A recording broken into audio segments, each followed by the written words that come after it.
পারভিন এটা করবেন। এটা করার পরে আপনি ওখানে গরম সেক দেবেন, ভাপ, সেক তো না, ভাপ।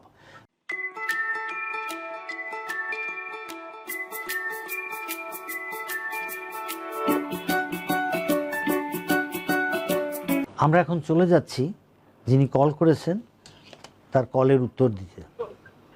আসসালামু আলাইকুম। স্যার, আমি সারা পারভিন শেরগঞ্জ থেকে বলছি। সাজাদপুর। সাজাদপুর কোন থানা? সাজাদপুর, সাজাদপুর থানা, শেরগঞ্জ সাজাদপুর থানা। ও ঠিক, সাজাদপুর, বলেন। মানে আমার আজ অনেক বছর হলো, 5-6 বছর হলো কোমর থেকে ব্যথা। আমার প্রথমে কিডনিতে পাথর হয়েছিল, তারপরে তখন পাথরটা করে লেপ্রোস্কোপি মাধ্যমে করে হিসেবে দাঁত দিয়ে গুঁড়ো করে বের করা হয়েছে। তারপর থেকে সমস্যা যে খালি প্রচন্ড মাজা ব্যথা করে। আপনার মাজা ব্যথা 6 বছর যাবত, ওকে? এই মাজা ব্যথা কি মাজাই থাকে না মাজা থেকে পায়ের নিচে যায়? পুরো মাজাই থাকে সব সময়, পিঠে উল্টো ওঠে, আর দুই পাশে ডাইন সাইডে বাম সাইডে দুই সাইডে হালকা পায়ের দিক মাঝে মাঝে চলে আসে কোমর। এই ব্যথা বেড়ে যায় বসলে না হাঁটলে? আমার ব্যথা শুয়ে থাকেও ব্যথা, কাঁধে পিঠে সব মিলেই ব্যথা। ওকে, আপনি একটু বিছানায় শোন। আপনি এখন আপনার 2 হাঁটু ধরে বুকের দিকে টানেন। আমি একটা ভিডিও দিচ্ছি আপনাকে, আপনি কি আমাকে দেখতে পাচ্ছেন? না, আমি সম্মানিত দর্শক, যারা আপনারা আমাকে কল করেন, আপনাদের কাছে আমি এবং আমার টিমের সদস্য বিনীত অনুরোধ করছি, আপনি যিনি সিরাজগঞ্জের সাজাদপুর থেকে কল করেছেন, একটু ধৈর্য ধরেন এবং শুনেন আমার কথা। যারা আমার সঙ্গে কথা বলেন, যারা আমাকে কল করেন, তাদের কাছে বিনীত অনুরোধ, আপনি একটি ফোনে আমাকে দেখবেন এবং ফোনের ভলিউম একদম শূন্য করে দেবেন, আরেকটি ফোনে আমার সঙ্গে কথা বলবেন। চলুন এখন আমরা শুনতে থাকি সাজাদপুর থেকে যিনি কল করেছেন তার কথা। বলুন, সাজাদপুর থেকে যিনি কল করেছেন, আপনি এখন চিতে শুয়েছেন? এই যে ভিডিও দিচ্ছি তো আপনি তো দেখতে পারবেন না, যারা দেখতে পারেন তারা আপনারা দেখতে থাকেন। 2 হাঁটু ধরে বুকের দিকে টানেন।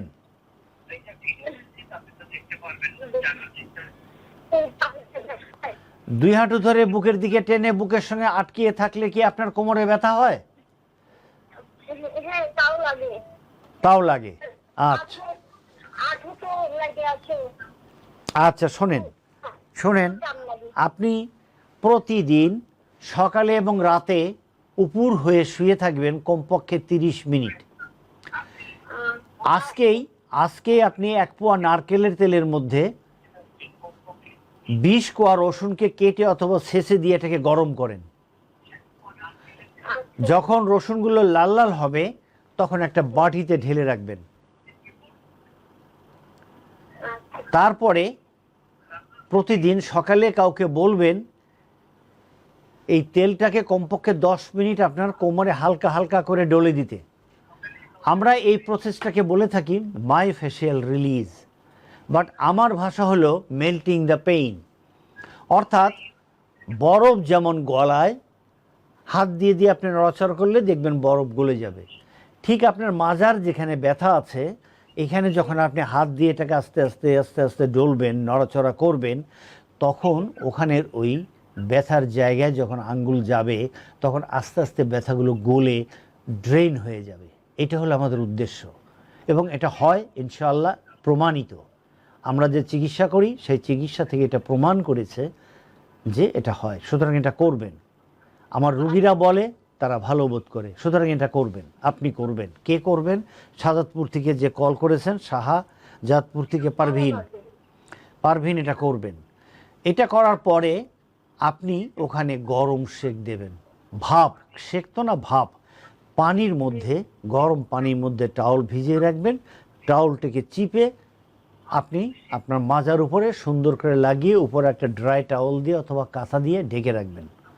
কতক্ষণ? 10 মিনিট। 10 মিনিট পরে এগুলো সরিয়ে দিন। এখন আপনি আপনার এক্সারসাইজ ট্রিটমেন্টে চলে যাবেন। মনে রাখবেন, exercise is medicine. Exercise is medicine for you. Exercise কি? 2 হাত যেখানে ছেলেরা মানি ব্যাগ থাকে রাখে, আপনার যে উঁচু মাংস আছে মাজায়, ওই মাংসর ওখানে রেখে মাথা এবং কাঁধ উঠিয়ে উপরে এরকম বাঁকা ধনুকের মতো বাঁকা হয়ে এটা হোল্ড করেন, ধরে রাখেন কমপক্ষে 5 সেকেন্ড।